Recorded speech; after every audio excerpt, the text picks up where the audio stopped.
Përshëndetje gjithëve dhe mirë se erdhët në këtë episod në Adoleshencë.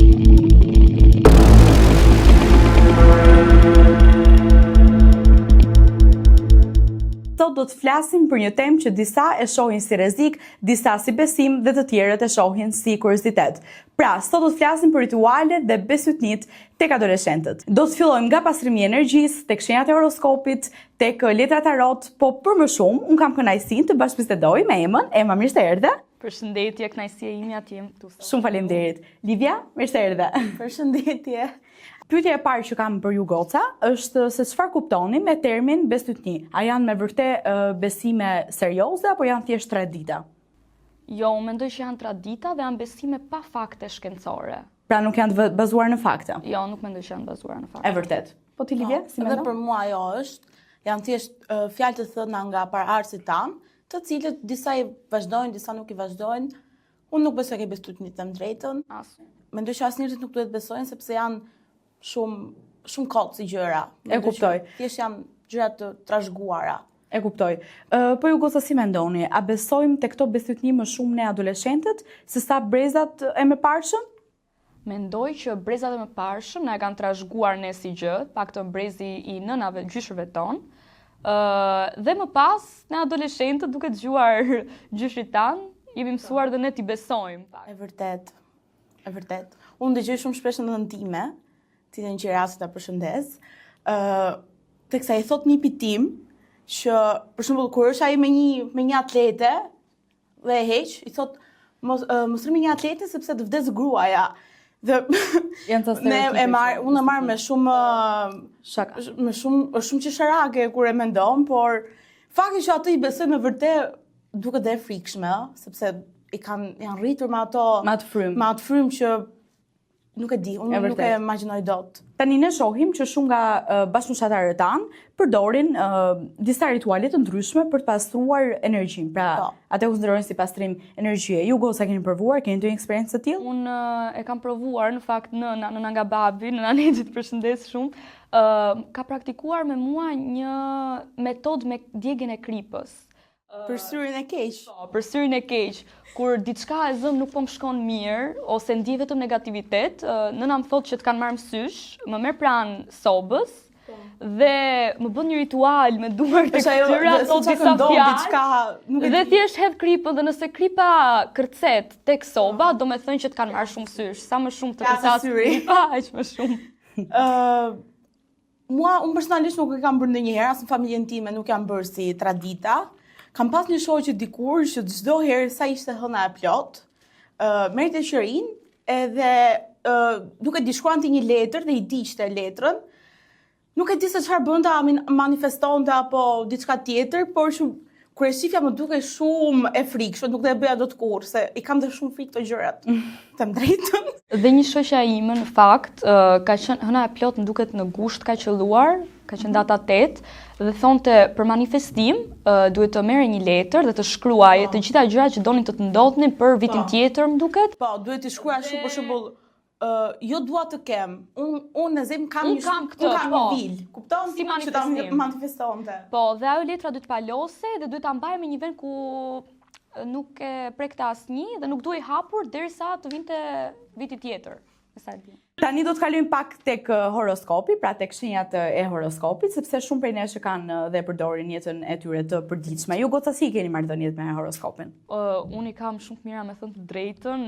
Nuk mund të them që jam e fiksuar, por her pas here edhe e shoh. Unë sa herë ulem tavolinë ose njoh dikë të ri, gjithmonë pyetja e parë është çfarë shenje je dhe sa përshtatem unë me atë shenjë. Unë jam ujori për vete.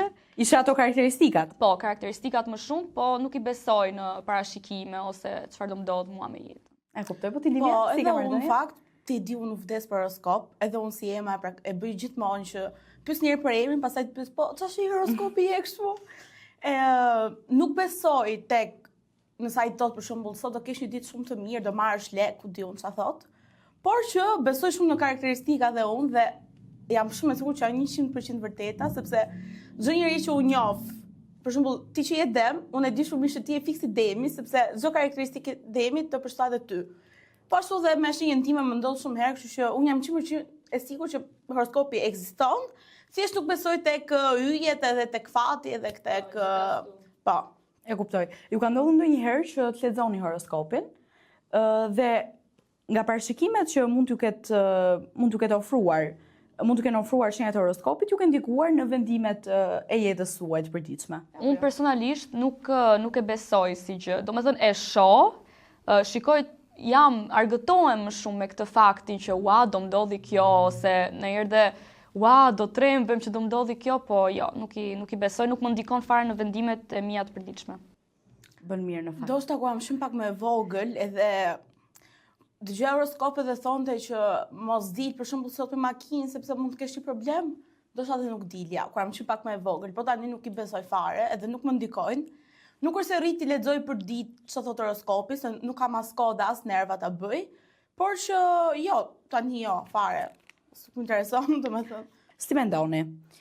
Horoskopi ju ka ndikuar tek mënyra se si e keni gjykuar veten tuaj apo të tjerët? Unë mendoj që më ndodh që në bazë të shenjës, unë i gjykoj mirë që gjykoj veten, po gjykoj edhe të tjerët. Për shembull, nëse e pyes një person se çfarë shenje je, dhe ai më thot një shenjë që horoskopi unë si ujor nuk shkoj me të, nuk shkoj dhe ti. Në një mënyrë dhe një këndvështrim ndryshe. Po nuk mendoj që gjithmonë e vërtet, se edhe unë i gjykoj pak njerëzit kur më thonë për shembull që unë jam kjo shenja dhe ajo shenja nuk shkon me mua dhe mund të them jo, për shembull, ai nuk do rri me mua sepse ne nuk shkojmë. Por që ndodh komplet e kundërta, nuk është se del gjithmonë njësoj që unë e Zen nuk shkoj me Luanin, edhe mund të kemi një shoqë dhe një shok shumë të mirë Luan. Po. Që mund të pëlqej shumë. Por që varet nga shëndeti, Po, edhe unë e besoj shumë. Po. Unë jam i dashur me ashendet nga fore, kështu që unë jam i mix i fort. Komplet ndryshe nga njëra tjetra.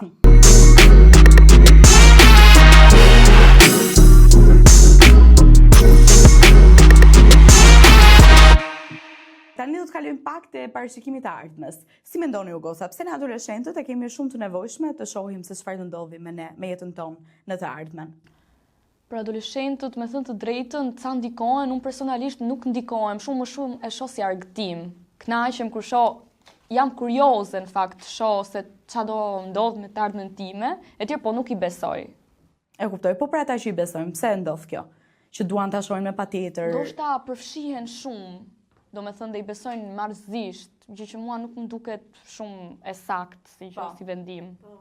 E vërtet, në fakt as mua nuk më duhet qenë se konsiderohen bestytni, pra nuk bazohen në fakte shkencore, kështu që unë në fakt nuk jam pjesë fare e këtyre horoskopit ose letra tarot me këto. Unë mendoj që më shumë e shohin nga kurioziteti. Domethënë nuk mendoj që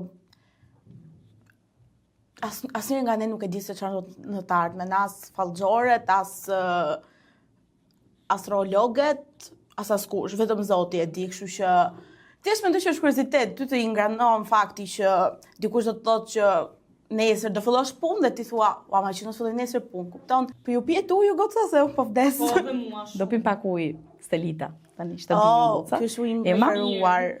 Urdhra. Livia, shumë faleminderit. Unë vetëm Stelita pi gjithmonë.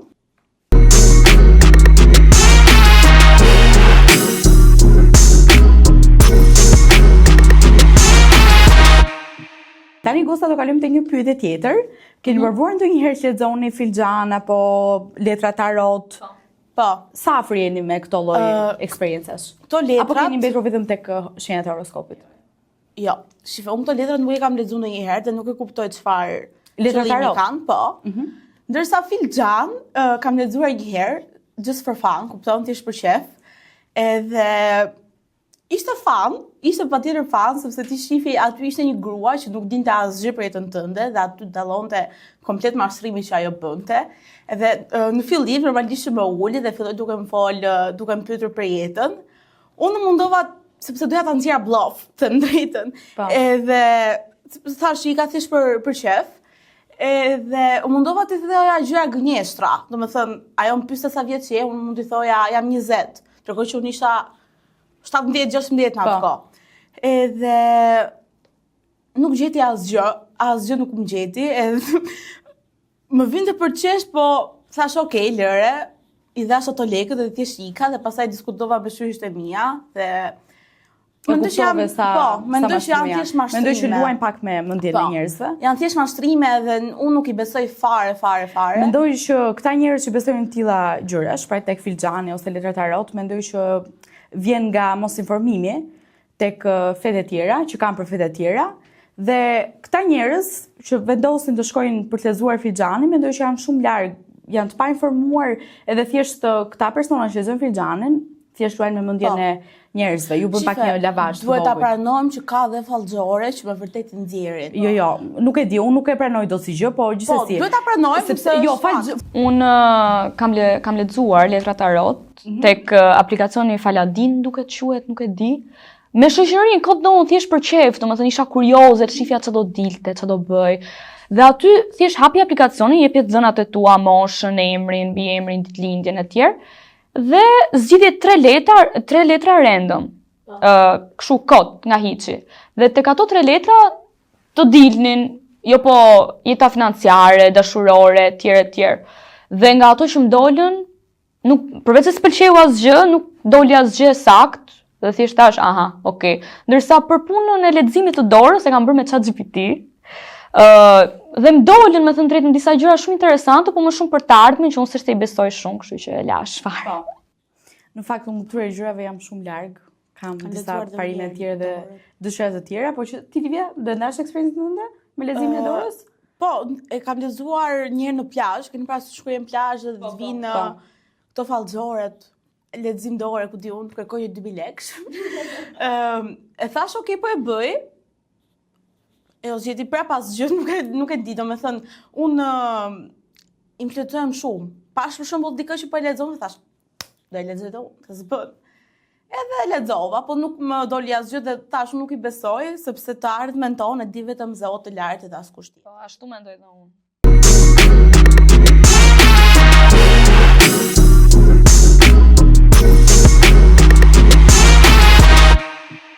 Tani kosa si mendoni? A mendoni se këto praktika e rrisin apo ulin ankthin? Unë mendoj që nuk ka shumë ndikim. Paktën personalisht unë nuk ndikohem, as nuk ma rrit ankthin dhe as nuk ma ul.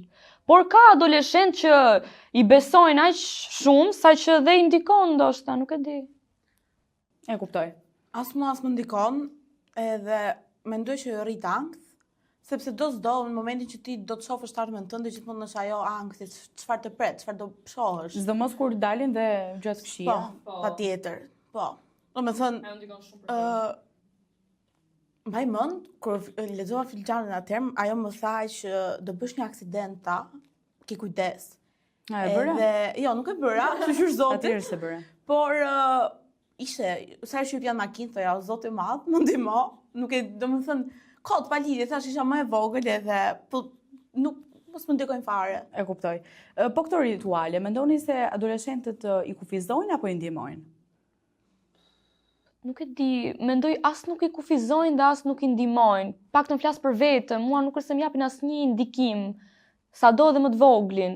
Por siç thash, ka dhe disa që vërtet i besojnë aq shumë sa që dhe mund t'i kufizojnë në gjëra, siç tha dhe Livia, për aksidentin, për shembull, nëse do ishte dikush tjetër që ndikohet aq shumë, me të dëgjuar nuk do kishte hyrë në makinë, paktën për një javë jo herë, kështu që unë thash, unë mendoj që për veten time unë i bëj gjërat për shef, thjesht për të kalu kohën, por ndoshta dhe i ndikojnë, ndoshta. Nuk jam shumë e sigurt për këtë, sepse nuk është se kam pasur shumë rrethin tim, thash vetëm një shoqë që kam pasur që bënte këto manifestimet, pas rrethin tim nuk është se kam pas njerëz që janë marrë me këtë gjëra dhe të kemi informacion, as vetë nuk jam marrë, por që mendoj që ndikon, është e dukshme që shumica që e besojnë, thonë që më tha hëna sot që do kemi ditë të mirë. Se kur shikon në ëndra e zëmë dhe ca i besojnë që bobo, unë pash në ëndër që ti do bësh aksident dhe ai nuk hypo në makinë. Unë besoj shumë ke ëndrat, edhe mua më dalin të gjitha ëndrat e mia. Jo, unë personalisht unë shoh ëndra shumë pa lidhje, me njerëz që dhe mund t'i kem parë vetëm një herë në jetë dhe nuk më ndodhin, kështu që jam shumë e qetë. Ato janë ëndra që dalin shpesh, po ka ëndra që me vërtet kanë kuptim dhe ti të dele, mua më kanë dalë disa ëndra, mbaj mend kur do linte motra ime, më doli në ëndër sikur kishte rënë flak në shtëpi. Edhe unë po shifja ëndrën dhe po i thoja që mos u fut në shtëpi sepse është flak, dhe ajo thonte që jo s'ka problem sepse nuk po bie zjarr, ku di unë. Dhe të nesër brenda ajo lindi. Dhe mua më ka ngel akoma në mendjen tënde. Po, e kam më besoj 100% ka ëndrat. Në fakt, për ta lidhur pak me pyetjen që u bëra tani pak më parë, unë mendoj që besimi tek ritualet të caktuara na kufizon pak mendimin kritik, edhe na largojnë pak nga realiteti, prandaj unë nuk jam dakord, dhe për më tepër nuk bazohen në fakte shkencore, kështu që patjetër që pra siç e thash, të kufizojnë pak mendimin kritik edhe të largojnë nga realiteti, kështu që unë prandaj nuk i besoj. Gjithsesi, për ta lidhur pak edhe me pyetjen që u bëra tani pak më parë, unë mendoj që në të vërtetë, të paktën ky është mendimi im dhe mënyra se si unë i shoh këto rituale, mendoj që na kufizojnë pak nga realiteti dhe na kufizojnë atë mendimin ton kritik. Shumë e vërtet. Kështu që prandaj nuk jam dakord që ne ti besojmë të tilla ritualesh. Gjithsesi, çfarë do i thonit adoleshentëve të cilët besojnë plotësisht tek këto rituale? Unë do t'i thoja që mos t'i besoni, përkundrazi se vërtet mund t'ju arrisin ankthin, mund të keni frikë ose edhe për familjarët, nuk mendoj që është e sakt për t'i besuar plotësisht. Edhe unë këtë do thoja, mos u bazdoni në 100% tek ato që thonë parashikuesit e të ardhmes. Bëni gjërat për shef, ashtu siç e bëj dhe unë, edhe mos u ndikoni, mos u trëmni, sepse siç e thash më parë, askush në këtë jetë nuk e di se çfarë do të ndodhi ty përveç Unë në fakt nuk do thoja që mos i besonin plotësisht, unë do të thoja që mos i besoni të fare, sepse ju thash dhe pak më parë, në largohen nga realiteti edhe nuk bazohen asnjë fakt shkencor. Gjithsesi, goca, unë ju falenderoj shumë pa mas që vendosët të bashkëbisedonit me mua sot, ishte shumë të mira të dyja. Në të vërtet, në fakt nuk bie shumë dakord me këto rituale të tilla, por që është e vërtet që ne adoleshentët në kohën e sotme, po jo vetëm adoleshentët dhe në moshë të madhe, brezat më të mëdhenj, po besojnë, edhe të mëparshëm i besojnë, kështu që pse jo, edhe ta diskutojmë se është një temë aktuale. Gjithsesi, goca, ju falenderoj shumë. Ema, shumë faleminderit. Mirupafshim.